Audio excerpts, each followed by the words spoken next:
You are listening to Fika with Vicky on United Public Radio, 107.7 and 105.3 from New Orleans.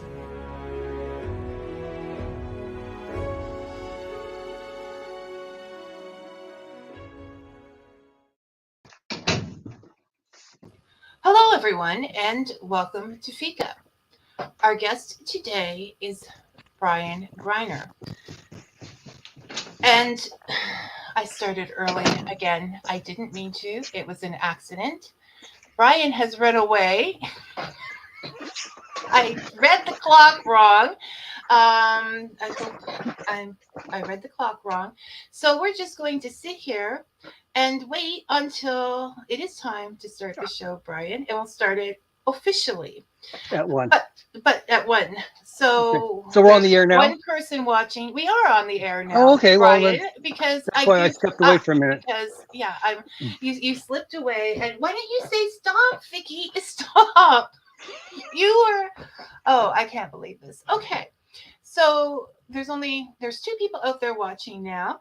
And if you just came in, this is Brian Greiner, the author that we're having today.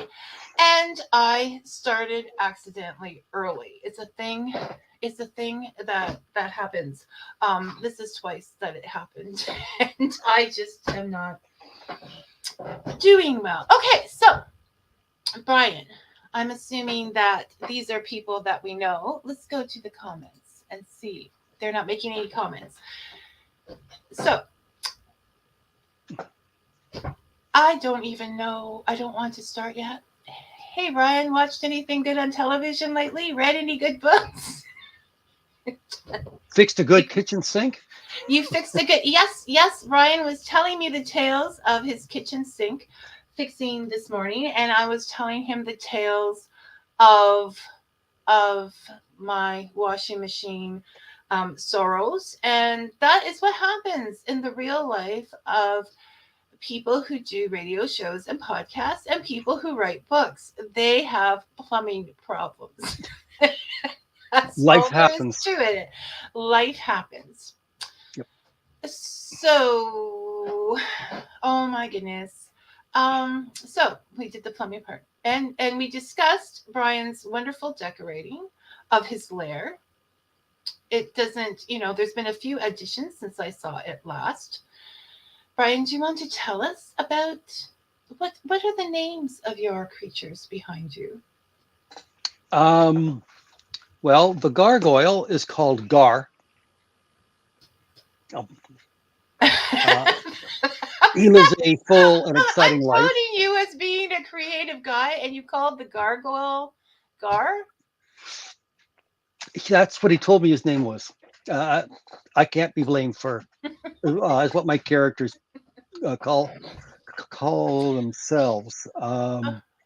I've got Mini Me, my little clone. I see. Mini Me has gotten a lot of attention, and my wife hated that picture. That picture I showed it to her, and she goes, "Oh God, didn't you send her a better picture?" I do, and I will disclose the better picture on your thank you post, because we have actually seen you at that point. For those who are listening to this on one of the podcast platforms, I apologize, but you're getting to hear a little bit that other people don't get to hear. So far we have covered plumbing problems, and we have covered Brian's decorating, which you can't see, but it's definitely a lair, and there are creatures behind him, and there are creatures in his mind, which we will find out about later. And this is one of our more congenial moments. Because he's being kind. Because Vicky has gotten herself into a mess again. I'm always kind, Vicky. You know that. You're always kind. I wish somebody out there there's 2 people that are watching early, and they can comment early. We'll see it, and it'll give us something to, just say, it's okay, Vicky. We know that you do the best that you can do, and we're really really, really rooting for you to get through this. It is now 12:55, and I am 5 minutes early still. So, what do you want to talk about, Brian, before I introduce you? Um, Something that the other people don't get to hear, like oh, they don't get to hear. something for the early guys, the podcast people, Well, well, all those people. one thing I've been thinking about more is how to keep notes. Um, I was chatting with my vet about that actually when I took Eddie in for a shot on Tuesday, and which was interesting because I haven't actually talked to the vet for like 3 years because of COVID. This is the first time that we've been allowed, or the owners have been allowed in with the animal. Oh, that's Up to kind this, of sad. yeah, yeah. So I had given a handful of my calendars out. I don't know if you want to talk about the calendars now, but I made up some calendars. It's with various pictures, um, like this, Yep, I was going to show. I was and going to I show mine. and I sent I did one ask to you. Vicky even before she had her podcast, so it wasn't a bribe. But one thing that I did It is might I have worked. added um, a little PR thing on the back cover showing all of my books. Anyway, my vet thanked me for the calendar. She said it was hanging up at home, and she was looking at the back, and she never realized that I was an author. And it turns out she is a great reader and will read just about anything. So may or may not buy some of my books. Um, I think the lesson there is mention you're an author to everyone. Yeah, market constantly. When they Yeah, ask, um, don't be shy. I mean, yeah, imposter syndrome sort of makes people say, I rake the grass, yeah. instead of saying I write. And you're not forcing people to, but yeah, you feel like Yeah. you're being pushy all the So time. anyway, it's that was a subtle um, that was a subtle bit of marketing, but it might pay off. Um, if you're going to market, I also have made up a bunch of business cards, one card for every book. I don't have any samples here because I didn't think to bring any down, but it's basically the cover, where to buy the books, and then on the back there's the blurb. So it's a handy thing to just to give out. I keep a handful in my wallet at all times. Um, and You're a last, hands-on marketer. sorry, You're a hands-on marketer. You're out yeah, there on the street no, doing no, no, no. There are people out on the street. I will casually mention it. I mentioned it to my optometrist, and it turns out that he's a science fiction fan, so he bought a couple. He bought 3 of the Bob books. which is the place to start with Brian writing. Yep, Okay. I think we're just about ready to go, Brian. yep. So, with that, I'm going to give an introduction so that Lewis 22, who said Bing Shaling, um, do you know Lewis? No, Oh, Lewis, you're new. Hi, how are you? Um, welcome, welcome. welcome, welcome. Our guest today, visiting from his lair in an undisclosed location, is Brian Greiner. Or if you listen to Fika, you might know him as Brian from the comments section. Brian is the author of The Ascending Darkness, which is a political thriller series, The Accursed North, which is a horror thriller series, and the Saga of Bob series, which, if you ask me, is pure science fiction gold. His newest work, Haiku Cat, a book of haiku inspired by or possibly written by his cat, I'm not sure, came out last week. And it's I can't do it. I can't do it, Brian. It's perfect. I cannot do it. Thank you. It was the Saga of Bob series that drew me to Brian's writing.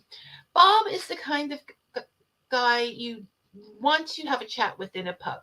He's world worn, but not world torn. He still has his virtues, his ideals, which is a word that Brian will argue and has. And Bob still has his precepts of survival to get him through the day. But I'm supposed to be introducing Brian, not Bob. So, Brian is a puzzle. His you never know where his mind and his creativity are going to take him, or even you. And his generosity in sharing both is legendary, though he may argue that too. Welcome to Fika, Brian. Thank you, Vicky. You're very kind. Oh, today, it won't last for long, Brian. You know No, this. true. But don't forget, there are witnesses this time. There are witnesses, because that would, that would stop us. Okay, there's always witnesses at Writers Group, and we still carry on the same way. So let's start at the beginning with your first series, Ascending Darkness. That was back in 2014. Mm-hmm. That was really long time ago. In 2014. And there's been 10 novels since then, plus Haiku Cat. So so tell us what got you started writing and a little bit about the series itself. Well, I've always been a lover of books.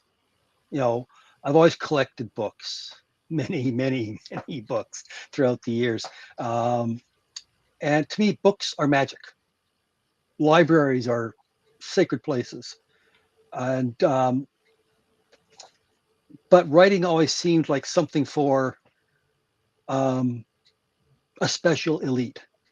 Mm-hmm. Mm-hmm. And then as I got older, the elites didn't seem to matter as much. And then a thing called NaNoWriMo, National November Writing Month. And my sister-in-law was over, and we got to drinking, as we do, sipping whiskey. And we started talking about nano. And we egged each other on and said, yeah, you do it. Well, if you do it, I'll do it. So eventually, she and her adult son and I joined up for nano. And out of that came my first novel. And it's like hitting your head against a brick wall the first time. Like, what do you write about? Because I had in my head some grand vista of a novel. Then I realized I don't like that kind of book that much anymore. I wanted something, twisty, turny, but fun. And so I came up with the character, Yancey Franklin, a not terribly successful private investigator who stumbles upon a international conspiracy that's deep in time and basically aimed at slicing and dicing Canada. As a prize, as amongst all of the various underground groups.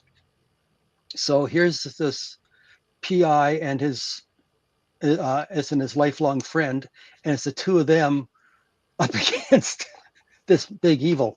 And so I finished that. Well, I actually wrote the first chapter, and that's what got me going. It was a tank goes down Bay Street, which for those who aren't in Canada, that's the Canadian equivalent of Wall Street. And a tank goes down Bay Street, blowing up all of the financial institutions. Which is a very exciting beginning of a book. I thought so. And I'm like, hey, this is fun. So I kept going. And after that was finished, I said, okay, I don't have any more books in me. But then you go, well, what if? What would happen after those events? And that came the second book.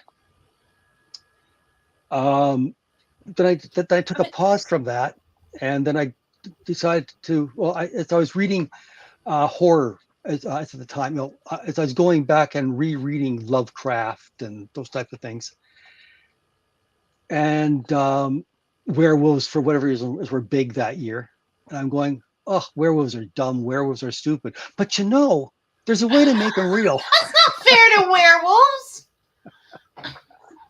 So that was born The Werewolves of Winter. What if they were like a plague that sort of came and went? It's, how would society cope? So there were two books, and it's in that one, and that was getting pretty depressing as hell. No, Um, stop. Before you go on, because there's some notes I want to make on yeah, these books that you win. Historical Niagara, which we also know as Dave, would like to know if you gave your gargoyles names. And we did discuss that earlier. yes, I call him. Well, he told me his name was Gar. Which disappointed me when I asked. Well, as he calls us mere humans squishies, it being a creature of stone is that he is. But gargoyles are nice and would not squish people because they are protective and not mean, despite what they may look like. That is the point of gargoyles, Brian. He enjoys scaring the kids at Halloween. So when you were writing the Ascending Darkness books, there was something that you said. One of the difficulties that you had was finding a underground political name that hadn't been used yet. Yeah, I mean, if you've got a centuries old political organization that's underground, that's secret, what do you call it that hasn't been used before? I mean, this is a common trope that's in movies and books, and so I came up with one. As I came up with several, and then I realized, no, somebody else has been using this. So I came up with one that was new. It's the And sword. It's you the have to sword read of the book infinity to and find sending. out. Yes. You have to read the book to find out. Hi, Susan. Welcome. Hi, Susan. So then you got into the werewolves. Yes. And you came up with what in your mind would be a practical solution to how werewolves could come about with a virus. Yes. And you threw out a couple of those. And yes. you're not doing very well with with marketing. No, werewolves are I werewolves are do. dumb. Yeah, but then you go, but what if? Right. It's the what if that keeps the story going. Yeah, and you go, you may think that an idea is dumb, but then it sits in the back of your mind. You go, I could make this work. It's just, but both those series were kind of heavy. They were emotionally draining for me.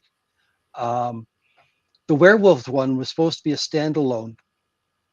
That was supposed to be a doom and gloom, where everybody dies in the end.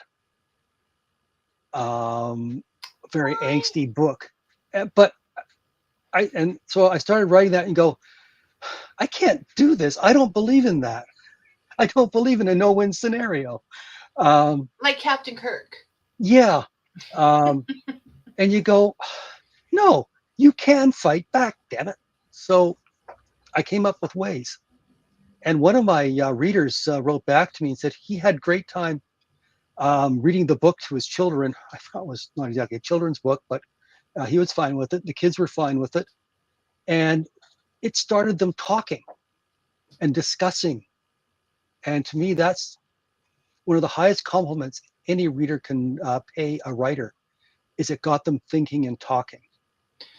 I think that's what people don't understand when they talk about reading. Like, the word boring will come up, not with us, but there are people, Brian, out there. Just stay solid there while I say this. There are people out there who will say reading is boring.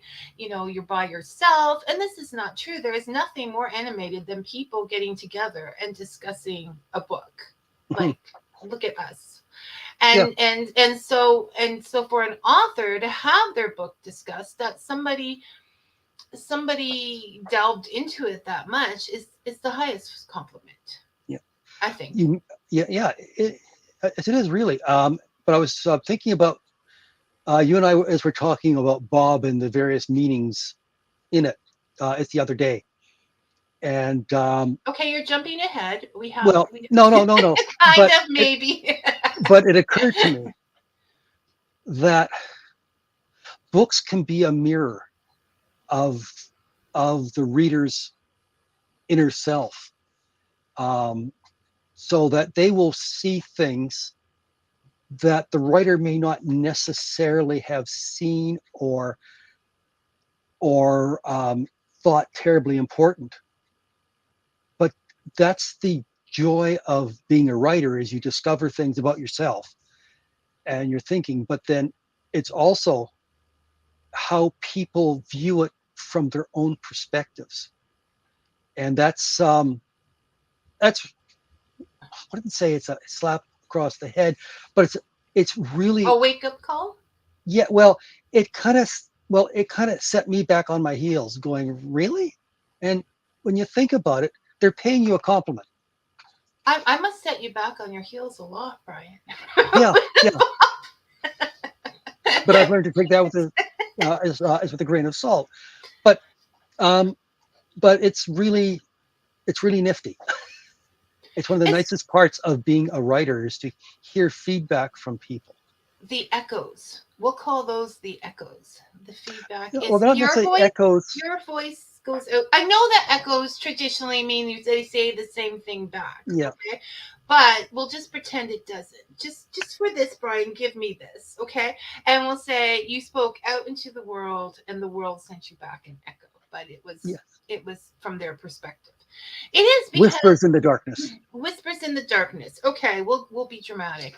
The whispers in the darkness. But what if it's daytime? So before we get into this Bob discussion, which is going to be big, um, do you want to tell us a little bit about Bob? Like Yeah. tell the audience a little bit about Bob, and The then I'll tell you the real Bob. yeah, exactly. Um, as from a reader's point of view. From my point of view, the first two series were kind of heavy, dark. I needed something lighter. The politics at the time were dire. Trump had just been elected. Um, I know I'm not supposed to say things like that. Sorry, No. Go ahead, Brian. We're in. we're in it. But I'm already in trouble. I was 10 minutes early. things were darkness, so I wanted something light. I'm uh, I'm an old guy, as I'm 70 years old, and I've been reading since I was like 5. And I grew up with the old style science fiction, the adventures where the line between science fiction and fantasy didn't really exist. It was about the story, it was about the plot, and having fun. Sure, there were message stories, uh, lots of them, but there are a lot of them that were just for fun. They touched on issues, but they carried you along and made you forget the world. And that's what I tried to do with Bob. Whether I've succeeded or not, well, I will leave that up to the readers. But it's been a lot of fun for me. Um, it's forced me to think more deeply in terms of not just plot but meaning, um, voice and structure. Um, it it was the means by which I experimented with different writing tools and different writing processes. Um, which, as every writer knows, that's a great way to procrastinate from the actual business of writing. Um, but it's a lot of fun, and I tried to put that into Bob. Although bad things happen, as you said, um, Bob rises above, and he tries to bring everyone else above it as well. Yes, So you're he's not trying. just in it for himself. You're trying to get all your words in before I get started, Brian. That's what you're trying to do. Don't listen to these people. Well, you've had a lot of time to perfect things with Bob because Bob is up to book 5, Yes.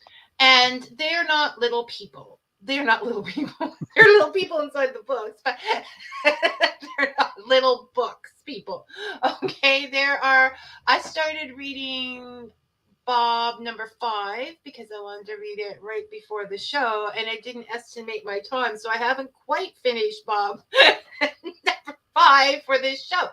So I was looking up because I'm like, this is a lot of entertainment. One of the great things about indie writers is that their books tend to price their books lower, knowing that they're not published books, and people are taking a chance on them.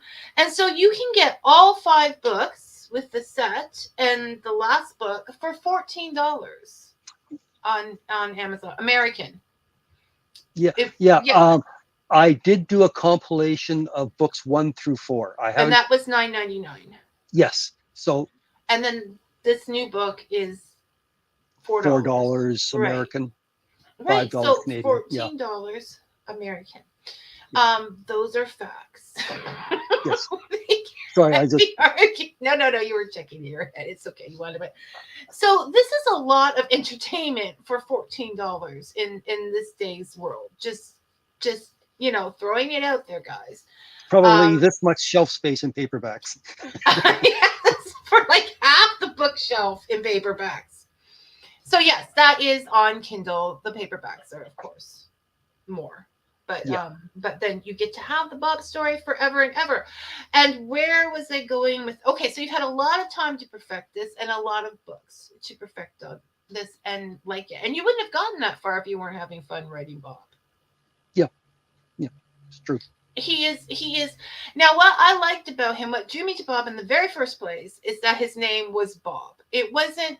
Sometimes I get a little frustrated with, these names that you never hear anywhere and you don't know how to pronounce, and these, like, just all these scenarios. But Bob is Bob, and he is the hero, just like we all are. So I like the Bob. And it's his Uncle Sid and his Aunt Frida. So he's got. Now I do explain this as for people who think that I'm playing fast and loose as with these interstellar civilizations. I do come up with a reason. You have a reason for everything. Like reading the last one because it's been a while, and then like reading the last one. Like there is, honestly, people, this is good writing. Brian, you wouldn't be here if you could. You're not here because of your personality. You have a lovely personality. No, you are here because even like this last one, I'm just amazed by it because it's so smooth. Like the tech is there, but it's not screaming in your face. Like it is. It's like you've just perfected everything to this last book. You can see it growing. So like the tech is there. It's not screaming in your face. It's explaining why this can happen or that can happen because of pre-ownership of something, or this happened before, or whatever. These people from this world, like there's like the trade routes there. It's all out there. Like I can almost see the planning as it goes, but we don't know it. It runs smoothly.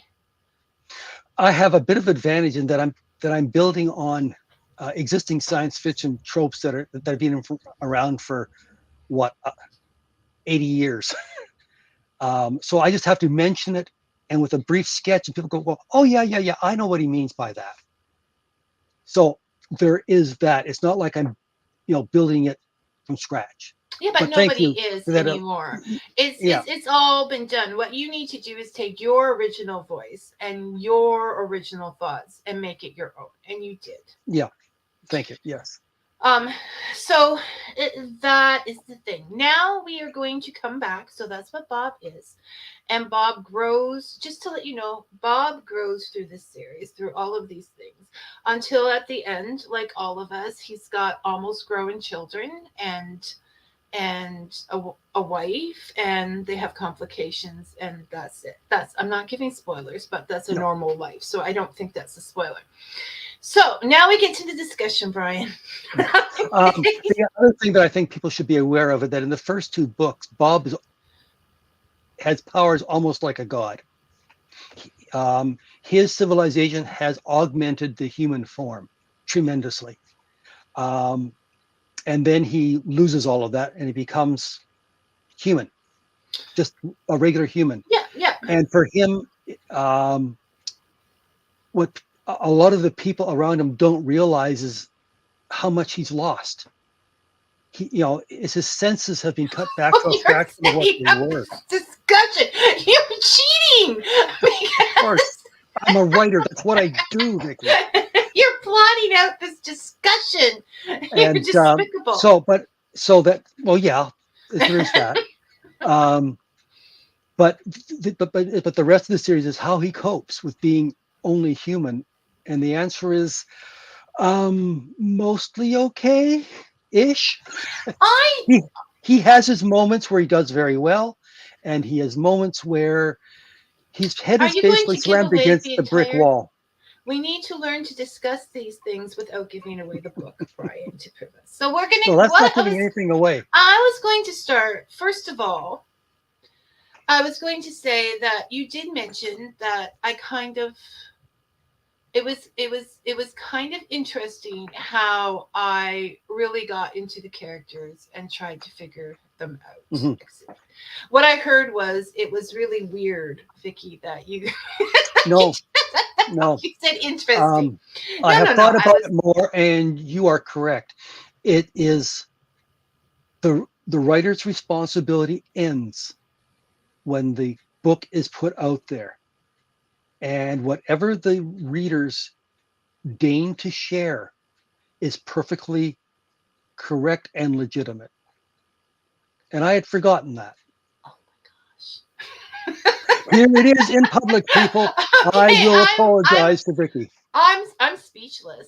I don't even know what to say.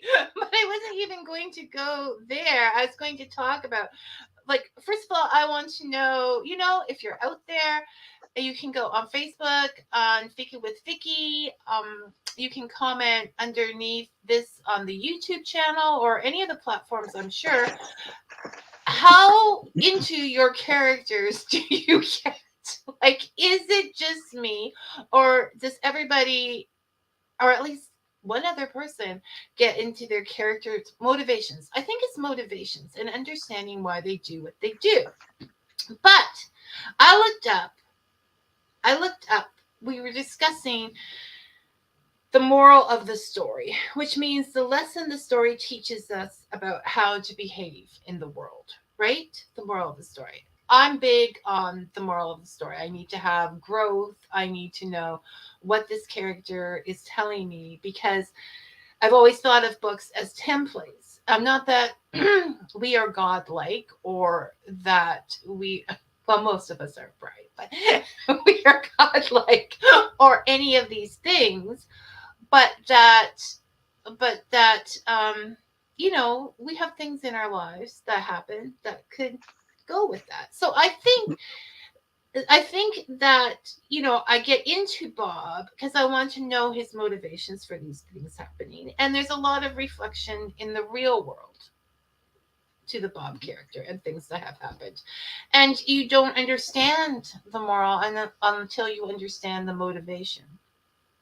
So I see it now that Brian has told you that he has lost a lot. I see it that he has gained a lot, and that having to live a different path from his family and what they're used to is made him a stronger person, a more compassionate person, and a more loving person.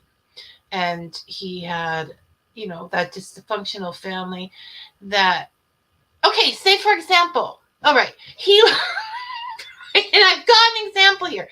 He lost his power as a god. But what if someone was disinherited and they lost the power of their money? They would miss it, but they would go on to find, I mean, money is very powerful. People almost think of rich people as being godlike. So you can do anything if you have that money. So if you were disinherited because you didn't agree with your family's power, then you would be upset for a while. You wouldn't know how to live, but then you would overcome it. Okay. Brian, this was supposed to be the show. Apologizing to me right off the bat just knocked off like Well, not all of really. these No, things. I'm not saying that your views are correct. I'm just saying that they're valid.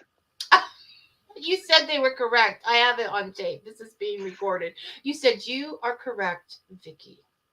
So the point here is that, yes, the writer has to the writer does not control the story after it goes out there, and all of our experiences will gravitate to the thing that is most familiar to us in the books. I think we'll take that because it has a million little stories. You can't get through 5 books that big without having like off branches and Right. whatever Yeah, happening. as I've had to really trim, like I've got a number of short stories and notes and so on for little side journeys.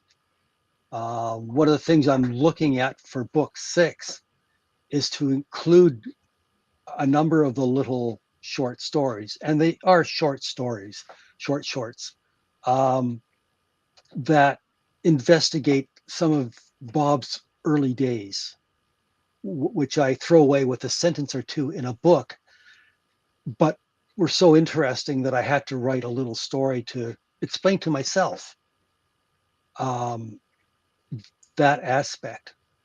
Because Bob, well, for example, after reading Bob 1, you quite like the character, but um, how did Bob become Bob that we see? I mean, I make references to bad times and good times, but because they weren't a major part of the story as I saw it, I simply mentioned them, tried to show the effects they had on him and his interactions with the world and people, and left it at that. But there were some of the stories that niggled at me so much that I had to write them out. Like, imagine what Bob would be like as a child.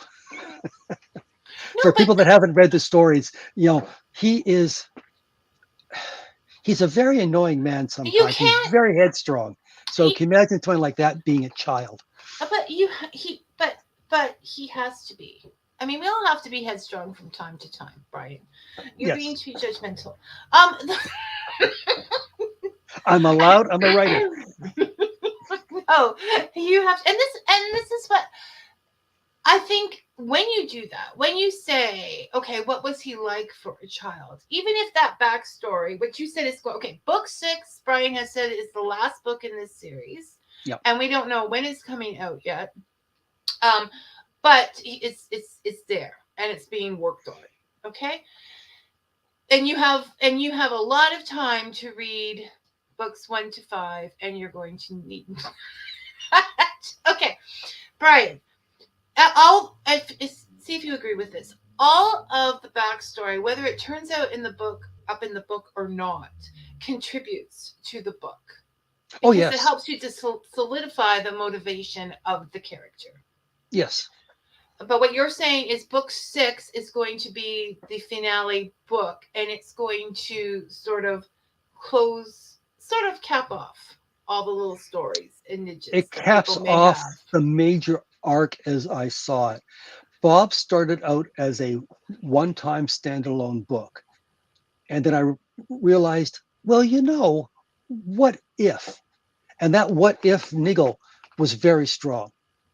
If it's a case of, I wonder what would happen if, oh, well. But if you go, you know, and hence expanded to the second book, and where he loses his powers at the end of book 2. That's not going to spoil anything because we've already mentioned that. But I said, okay, well, what would someone like Bob, who's used to being almost a god, going anywhere he wants, doing anything he wants to do, answering to no one, how would someone like that handle being only human? More importantly, how would his enemies handle what they would now see as easy prey? Um, but Bob, being Bob, um, overcomes. One of my readers latched on to the Bob as a cripple among his kind theme, and that resonated with her as very strongly. And the idea of family resonated with you. So I think there's a lot of different resonance points, if you will, within the series, as in all of them.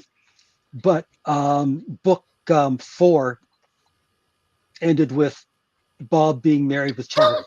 Yes, okay.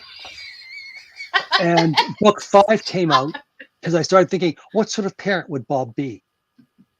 Because don't forget, he's close to 1,000 years old. He's had a lot of training, a lot of experience, a lot of bad things happen in his life. He has no conception of how to be a proper parent.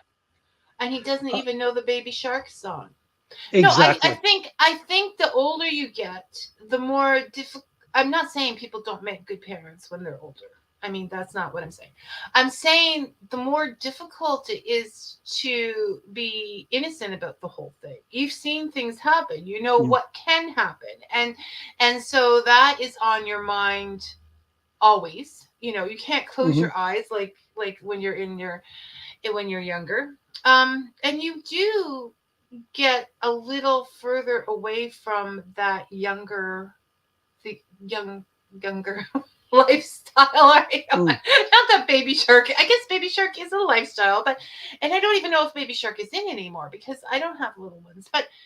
But you get away from all of those things. So it can either be a joy and you return to that or whatever. But we Mhm. won't discuss what Bob does because we want people to read the book. Honestly, I'm going Mm. to give you guys a class on how to discuss without giving too much information. Oh, I see that Susan has asked a question. Oh, you're waiting for me to read it. You Okay, could have well, read it. okay. It will No, book no. six Now I'm be? putting it. Now I'm Oh, reading it. all right. Will book 6 be integral or an anthology? And you did not make that clear. No, it'll either be a great big honkin' novel, is like book 5 was, or um, a big novel and a handful of short stories. Okay. But it'll all be canon. But the short stories are short stories. They're like 1,000 words, 1,500 words. Um, they will be canon. They will expand upon aspects of Bob's personality. You know what? You know what? Because I need to have more people to discuss this book with. So on the air, I'm going to make a commitment.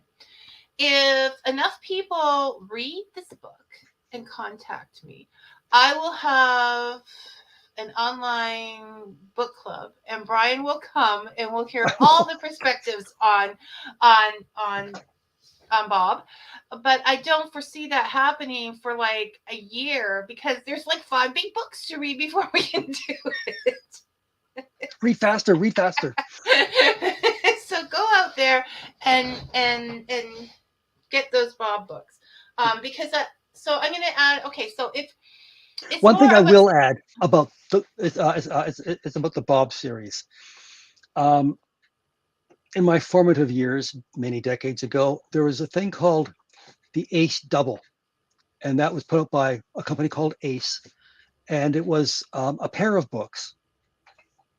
They were a paperback and two complete novels. Probably we'd call them novelettes now. Um, and a lot of now famous authors got their start in that. There are also a lot of hacks. I'm not going to lie, but for the most part, they were fun,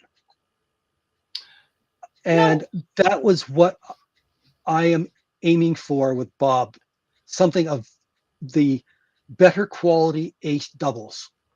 For, Um, for those of you who know about the ace doubles, is will Go Google understand the Ace reference. Doubles. I will be Googling Ace Doubles later and figure that out. But no, Bob is fun. And once again, we need to really read for entertainment. I think Yeah, it yeah. it it it and so I'm giving orders on what I think because um Well, no, that's what it's one true. Well, does. as I mentioned to you the other day, one of my readers, is who had bought my books, came back and said, "These are good." I think he was shocked they were actually readable, but they're fun, and not everything has to be heavy. No, it doesn't. And yet there's enough story there like that you can spend hours thinking about motivations, Yeah, thinking about it. You could do a book club. on Bob, but it's not deep, and because it's out of this world, we're not thinking about this world. It takes us away, and I Yeah, think we need to have. it is a lighter read. That's what I'm aiming for. Something that you don't have to make it and like a job to read. and one of Something you the can things. read in the Yeah, backyard when you're yeah. on vacation I in the made it bathtub. like a job this week, but I still did. I still enjoyed it. I still didn't get through it. Um. So that is the thing about paperbacks. I will give it to paperbacks or hardcovers. Is it completely removes you away from the technical world. Like Mhm. there's no. I used to read on because I didn't want too many devices and I didn't want to create too many devices. My phone, right? Mm. Or you can read on your computer with the Kindle app. And I now have an actual Kindle book. But when you do that, there's still things popping up, or it's easy to check something, or the text goes off that you can leave for a later date. So it is nice to get the paperback to do that. Yep. I'm always in a hurry, and I'm getting books from all over, so I tend to go with Kindle or whatever Yeah. to do that. So I have The the book nice thing in about an e-reader that I'm appreciating more now that I'm old is word that you can, size. yeah, you can change the font size. So if you're having a bad eye day, then you make it big. Yeah, If your no, eyes that are okay that day, then you can shrink them down. thanks for Um, mentioning that, because that's why I moved from the phone to the Kindle, because it was getting too hard to read and I found that I mhm. wasn't reading, I was avoiding it and I couldn't figure out why. And so yes, the ability to make the font bigger is a big thing. As well as I had a writer on once whose wrists are bothering her, like with Mm, arthritis. So if the book is too big, it's too heavy for her to even hold yep. onto. Whereas when you make the font big, you can just take this baby and Mm. put it Well, on the desk or here's table or something. here's my Kobo. So it's got a picture of the Haiku Cat on it. Um, Which we have to get to. yes, but you can hold it in one hand. You know, there are a number of them. I just happen to have a Kobo. Yeah, no, we just happen to have whatever. It's not like Yeah. anyone's paying us for endorsements, but they could if they wanted to. Okay. Yes.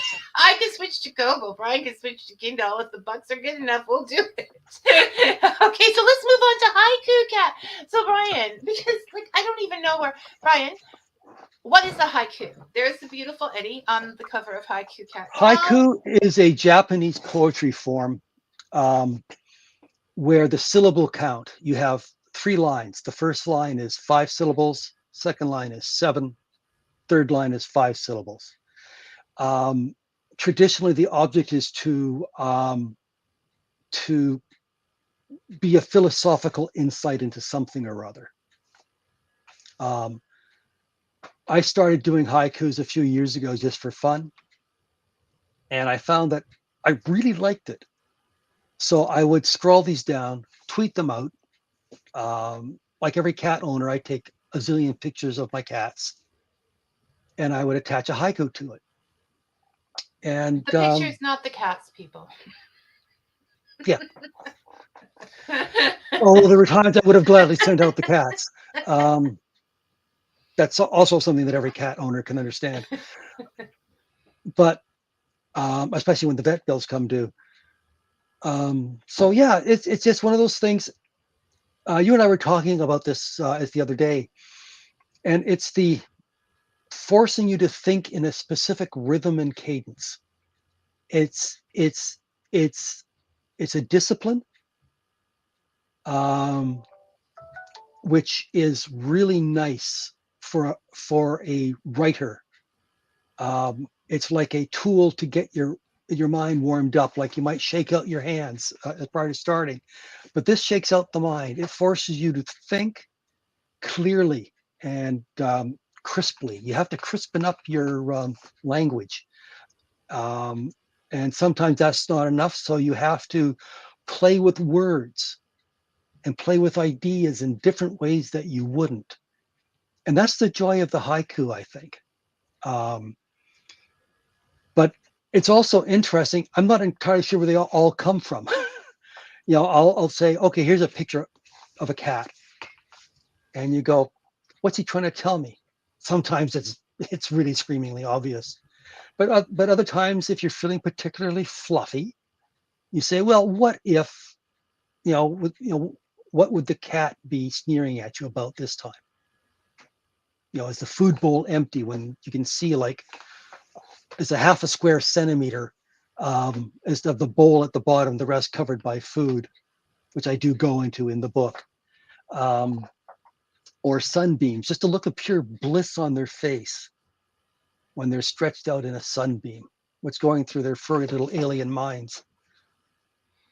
And yeah, so No. anyway, that was it. And I've been broadcasting these out, showing them to my writer friends like Vicky and Janice, who's on last week, and Susan, and Judith. And not Judith,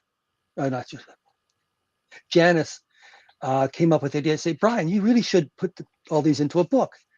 And Vicky, bless your heart, decided that would be a good thing. And when Vicky decides something is a good thing, she will hammer away at you until it gets done. Okay, how can you beat the name Haiku Cat? Like, that is a marketing. Like, that is just no. Vicky will encourage you until you do what's best for you, Brian. Because Which Vicky is what knows. Vicky wants. Yes. So anyway, thank you to Janice and Vicky for the encouragement and the nagging. So I sat down and I went through them all, and I went through all the pictures, through hundreds of pictures, and that was a lot of fun. A few smiles, a few tears, because I've known some cats through the years, and Eddie's the only one that's left of them. So which is why the dedication in the book kind of means something to me. It's to all my feline friends, some are gone, but none are forgotten.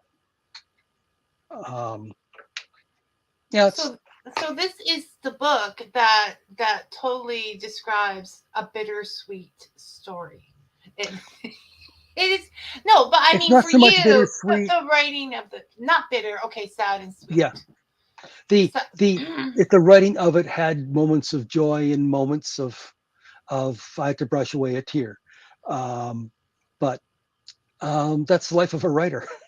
We suffer for our audience. If it doesn't make you cry, it's not worth writing. Yeah. Now somebody look that up, because I know somebody great said it, not me. Yeah. But I'll be darned No if I can tears remember on the page, no tears on the reader. That's true. Now I want to point out, since this haiku frenzy has started in the world, like, people, you have to make Vicky's nagging worthwhile. So go get this book. So since the frenzy has started, that we have started, I've been playing with haiku, because you can't help but doing it, because it's almost addictive. Okay, I'm telling you, you make up one haiku, you're sitting there the rest of the day making those syllables fit into 17. 5, 7, 5. And and I found it quite grounding. It would take whatever big feeling you might be having because the washing machine broke down or whatever. And then you started the show 10 minutes early. I got to write that haiku. And it broke it down. So by the time you figured out all those syllables and things, you weren't so upset anymore, because you had to take the time. So I think other people should give me a break from the nagging. Brian still has a stack of haikus out there. So I think his next book should be grounding with haiku. I'm already nagging that one. But plus get Bob Series. Can Brian read one of his books? One of your haikus? Or Dave wants me to read a book, or to read a book. Well, why do you see Dave's comment and I don't? I don't know. I don't see Dave's comment. Well, okay, here's one here. Okay, there's a picture of Eddie in his tree. The associated haiku: furry cat, like a cloud, floats above mere mortal staff, aloof and perfect. And there you Here's go. here's one that I must share. Here's Eddie laying on his side, looking cute. Shelter cats are best, like diamonds in the rough, some more than others. Which is true. All of Which my is cats have true. been shelter cats, so I'm a big fan of shelter I cats. think it's the only way. I think it's the only way to go with pets. So that's always been my life philosophy. Do you have other questions on there from people that I haven't Yes, seen? from Stick to the Story and Media Productions, are are Bribes books available online or hard copy only or both? I'm not sure what he means by Oh, that. okay, okay. He means, can you get your books in stores, or are they just online purchases? Oh, that the reality of it is probably online is your best bet. You'd have to go to the store and let them know that you want it in the store. Otherwise, indie authors don't get in stores. They're not big. They're not big on indie authors. I Yeah, mean, no, pretty much you're no. going to get indie authors in there because the fact is they to print that many books and to put them in all different stores and keep track of them and gather them up is a lot. Is a Yeah. lot. You're do it yourselfers, but that goes too far. So yes, you can get it The in other paperback. issue is about paperbacks is that I get them done through KDP, Amazon, which is a print on demand service. And other companies, other booksellers don't like to sell books produced by Amazon.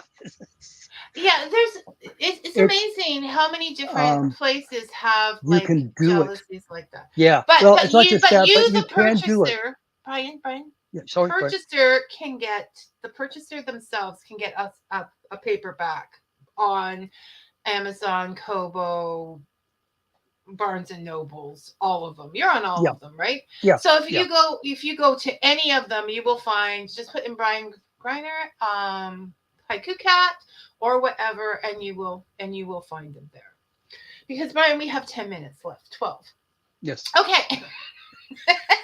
So when we talk, I don't even know what we can talk about in 10 minutes, but you just go off on the fact that I'm supposed to be keeping my hands still. So here we go. You go on that indie authors are the do-it-yourselfers of writing. Hmm. There are a million things that have to be done to get that book up online, to get that book to the distributors, to get that book after the writing. It doesn't stop with the writing. Hmm. So I know that you actually went when I talk about you don't know where his brain's going to go. Brian actually narrated a book for Yes. for Bob won. Bob One. Yeah. Bob One. He narrated Ancestors and himself descendants. for as an audiobook, and you can also get that as well. But that there are steps there that people don't even understand. Oh yeah, it was. I'm a guy that likes to tinker, so to find something new that I haven't tinkered with is fun. You know, the first the first indication that this is going to go badly wrong is I think to myself, how hard can it be?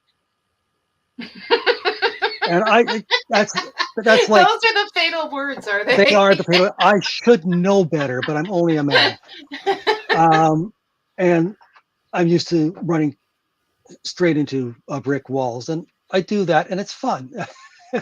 um, but it's a very nerdy process, um, but it's rewarding in many ways, and you can get totally sick of your book, and it's in all new ways. It's by the end of the process. Which is why Um, you're more critical of Bob than I am. yeah, I think I've sold 3 of the audiobooks. There's very little.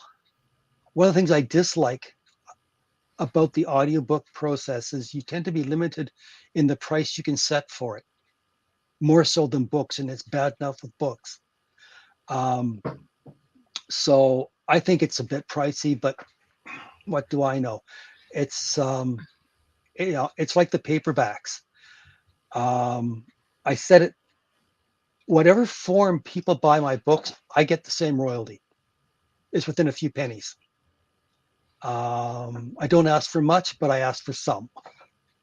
No, all the indie authors I know are very generous with their prices to customers, and so, but they don't have control over No. that, and they don't, and they do. The thing is with indie writing, and we'll get into this more with different people later on, and I'm going to have Brian back because he is the king of the do-it-yourselfers when it comes to writing, and uh, it's we're running out.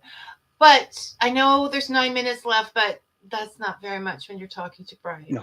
So, so oh no, he came over Uh, to the other one. is that a head in the jar behind Brian?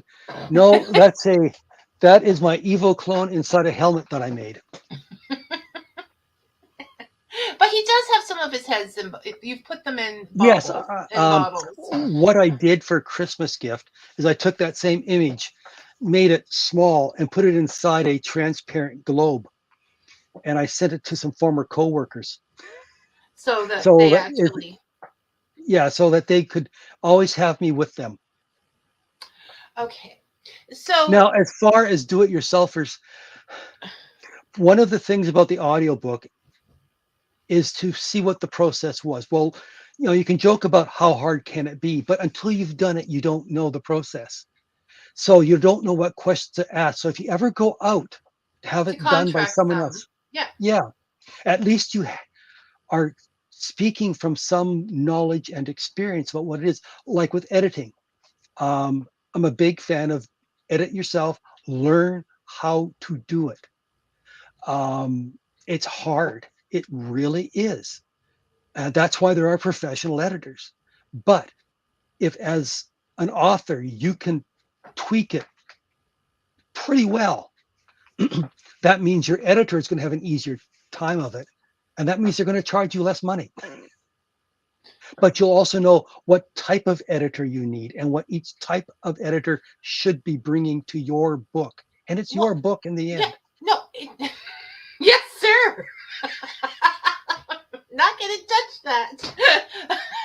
Okay, so this is the point.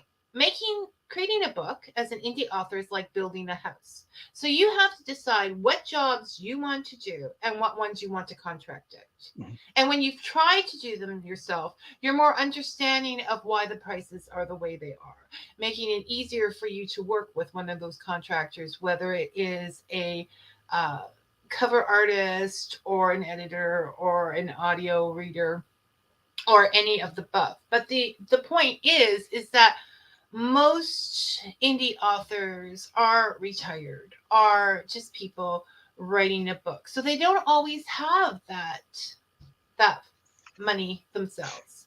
The same as with plumbing. I mean, this morning you went out and fixed the kitchen sink, literally. Yeah. So so uh this is this is the thing with being an indie author is there's a lot of choices to make along the way, and we're talking about formatting to get the book Yep. online.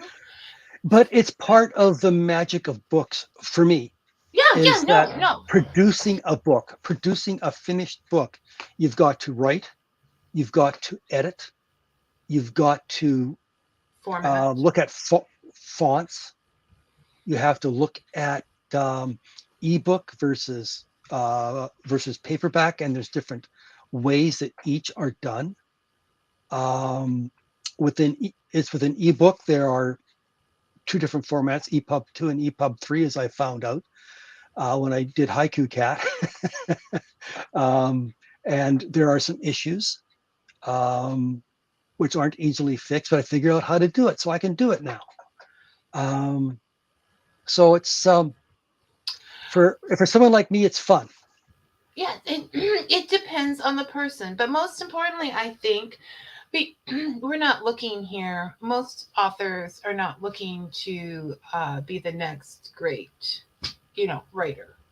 They are writing, but what it does also learning all of these things, and that as an older person, is it keeps your brain going, as it keeps it younger, it keeps it up to date with the tech. All of those things happen when you're writing.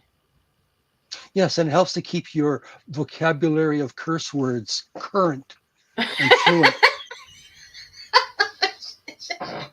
only need one or two, Brian. You only need one or two. The heavy hitters, then you're okay.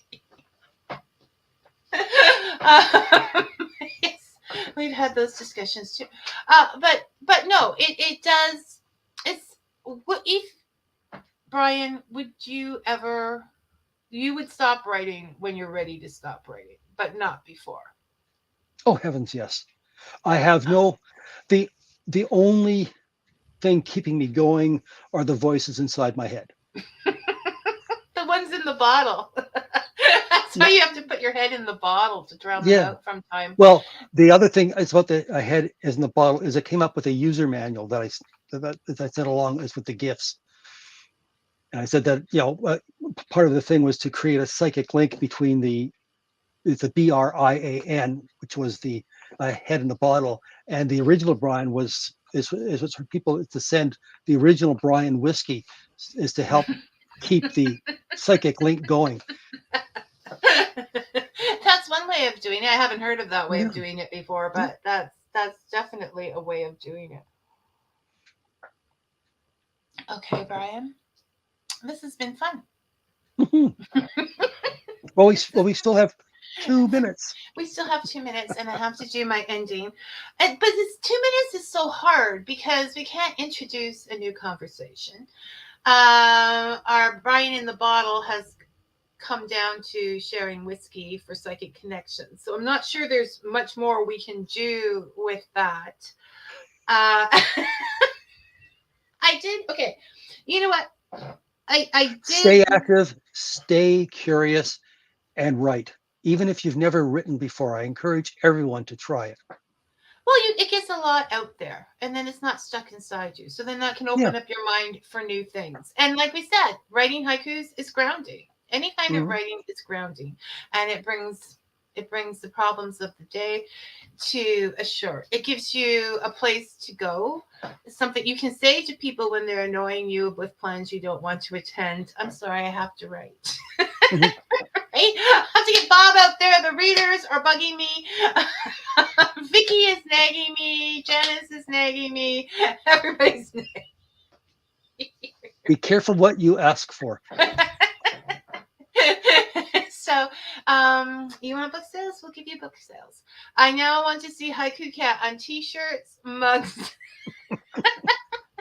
and many other things. Like, I was thinking like ramen noodles, and each one could have a little different haiku on it, like the different flavors, like the celestial teas. I actually have put pictures of cats onto mugs. So, and you have a lot of pictures of cats because you've had a lot of cats. Yeah. So next time we talk, we're going to get into public domain.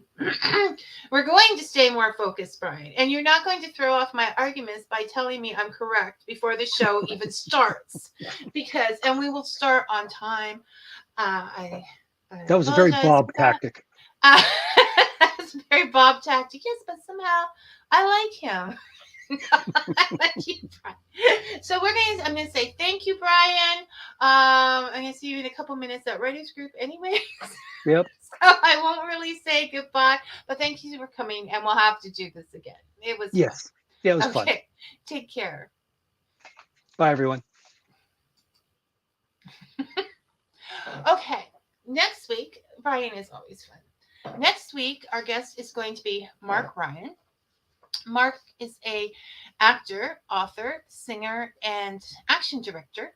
He's been Mr. Gaze on the Stars Black Sails, which I love because it's pirates. Nazir on the Robin of Sherwood series. It was a British series. And the voice of more than just one Transformer. His biography, Hold Fast, a Hollywood pirate tale, is more fantastical than fiction, and his Wildwood Tarot is my go-to deck and has been for a while. So I'm definitely looking forward to next week, and I hope you are too, and there won't be any mishaps like this week. But till then, may your coffee be hot and your stories be sweet. Thanks for listening, everyone. Bye now.